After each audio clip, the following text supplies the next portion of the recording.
DNI তুলসী গ্যাবার্ডের 2016 সালের নির্বাচন সম্পর্কে ষড়যন্ত্রের দাবি বিপজ্জনক মিথ্যা বলে মন্তব্য করেছেন ডেমোক্রেটিক কংগ্রেসম্যান জিম হাইমস। রবিবার সিবিএস নিউজকে দেয়া এক সাক্ষাৎকারে তিনি একথা বলেন।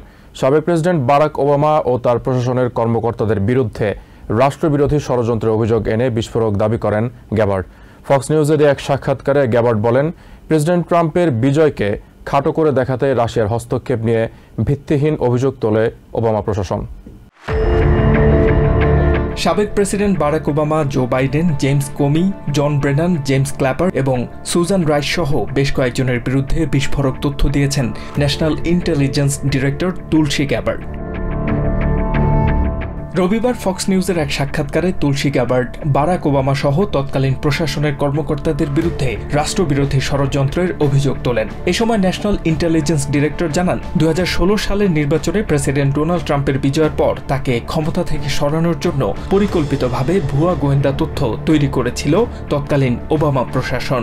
গ্যাবার্ডের দাবি, ওবামা এবং বাইডেন এ বিষয়ে সম্পূর্ণরূপে অবগত ছিলেন। তিনি আরও বলেন, ষড়যন্ত্র করে দেশের গণতন্ত্র চুরি করতে যারা প্রচেষ্টা চালিয়েছেন তাদেরকে জবাবদিহিতা ও বিচারের মুখোমুখি করার জোর দাবি জানিয়েছেন তিনি। শুক্রবার প্রকাশিত এ সংক্রান্ত 100-রও বেশি নথি জাস্টিস ডিপার্টমেন্ট ও FBI এর কাছে পাঠানো হয়েছে বলেও উল্লেখ করেন তিনি।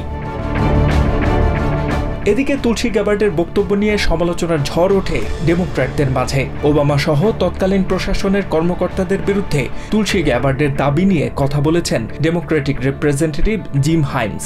রবিবার সিবিএস নিউজের এক সাক্ষাৎকারে 2016 সালের নির্বাচনের গোয়েন্দা তথ্য নিয়ে গ্যাবার্ডের বক্তব্যকে বিপজ্জনক মিথ্যা বলে আখ্যায়িত করেছেন হাইমস।